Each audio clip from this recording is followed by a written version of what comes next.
trying to limit the money spending. I'm reading. I'm finishing up the Richest Man in Babylon, which I would recommend to people who want to know more about personal finance, and would and kind of don't know much now. You know what I'm saying? If you're like financially illiterate, start with this book. Like this is a great way to start. The premise of it, it was written in like 1936, so it was post crash. Into, or no. I'm sorry. I think it was written right before the crash. I apologize. It was written right before or right after. Who the fuck cares? It was written right around that awful time of that incredible generation of Americans during the Depression and during World War II. Two consecutive fucking catastrophes. Those people were a different cut above us, definitely. But nonetheless, the book was written then, and it's very basic personal finance principles, some that you may have heard of, but maybe not fully grasped, maybe not got the idea behind. And in the book, it's called The Richest Man in Babylon because it's a fictional story or a fictional collection of stories that takes place in Babylon, the ancient civilization, which at the time was known as the richest civilization.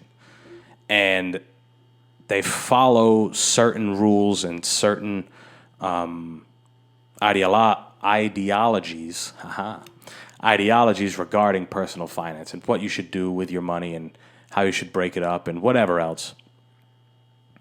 And breaking it down in a story like that really, really makes it seem possible because you're kind of getting characters. You know what I'm saying? People can say, all right, save this much, do this, insurance, yeah, and they say it, right? But if you kind of get a story, if you get a fictional or non-fictional story, it really kind of personalizes it and makes it seem like you yourself can do it. Just like, the famous book, If I Did It, right? You read that, you're like, hey, I can totally kill two people and get away with it.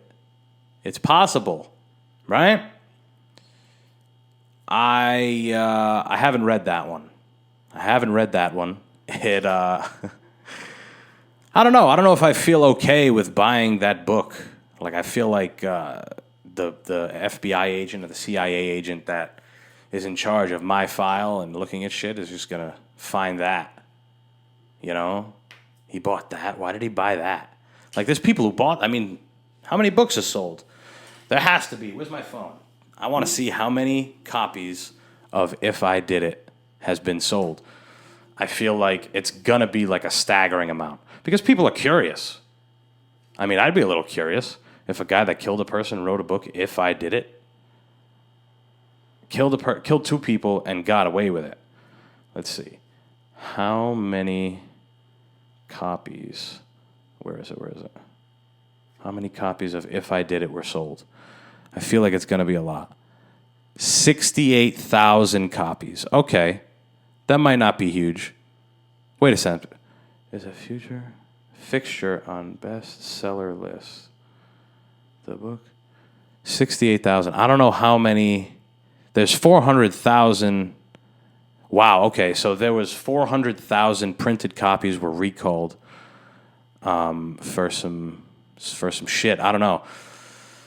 But anyway, that's 68,000 people bought that book. It's about to be 68,001.